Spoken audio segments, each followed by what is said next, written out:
Questions for Coach Stevens? Start with John Corrales. Hey, Brad, aside from Marcus and Romeo, is everybody available today? And how do you avoid any kind of letdown after winning 3 games and these guys coming in, knowing they're on a back-to-back, knowing that they're kind of decimated by health and safety? I think they were decimated by injuries last year on a back-to-back, and they came in here and killed us.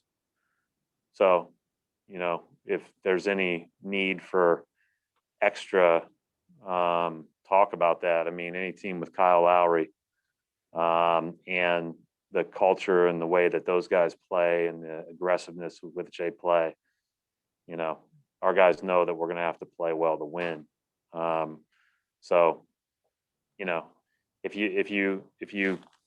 I think part of being good in this league is being able to move on from what happened, whether it was bad or good. I think that it's, you can feel a lot different about yourself week to week, depending on how things are going, but that can change pretty quickly. So I haven't focused a ton on it. I've mentioned it, but our focus all week has been be together and play good basketball. And we've done that at, playing good basketball for portions of games. We haven't done it for 48 minutes yet. And so I'm hopeful that we can get a little closer to that. Chris Ryan.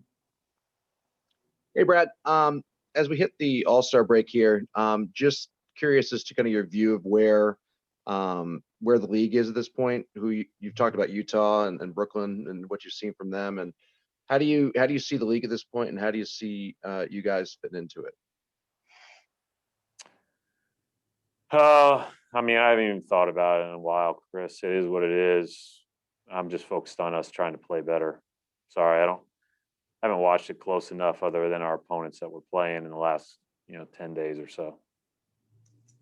Leonardo Torres. Coach, it's Leonardo Torres from Peru. Coach, after 3 consecutive losses, you have a short streak of 3 wins. What changed on the team, and what is the key factor of the team to maintain that winning streak? Well, winning's hard. Winning 1 game is hard. I never look at it as a streak, because you're just looking at it as like you're just trying to win the next game, and that's difficult. So, unfortunately, when you get into coaching, and I think the longer you go in coaching, losing's miserable and winning is just a sigh of relief, and then you move on to what's next. So it becomes a lot less enjoyable with each year and with each challenge when you talk about just the feeling of it. But I do think that the biggest thing for us is we're staying together. We're in this together. It's not, we're not gonna get caught up in anything but what's important, and that is trying to get better as a team. Mark Murphy. Hi, Brad. I know you guys have been monitoring Jalen just to see how the knee is from game to game. Heading into All-Star weekend, how is he? Does he just have your guys' blessings at this point? He feels really good.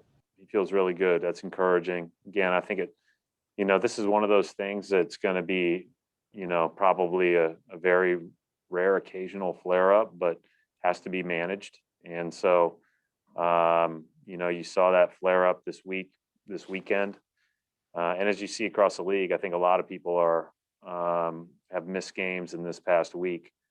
And I think that's largely due to the density of the last month, right? But as far as going into the weekend, there's no big concern with either of those guys. I mean, I think at the end of the day, 1 game in the middle of a week will be nothing compared to what they've been through, certainly over the bubble plus the short off season, plus get ramping up and then playing the dense of schedule that we've played. John Krause. I just want to get back to my first question about availability. Aside from Marcus and Romeo Langford, is everybody available? I believe so. When you said that, I was trying to think in my head who else would have been on that list, but I didn't read the list. So was there somebody in mind, John? Okay. No, everybody should be available. All right, we'll wrap it up right there. Thank you. Thanks.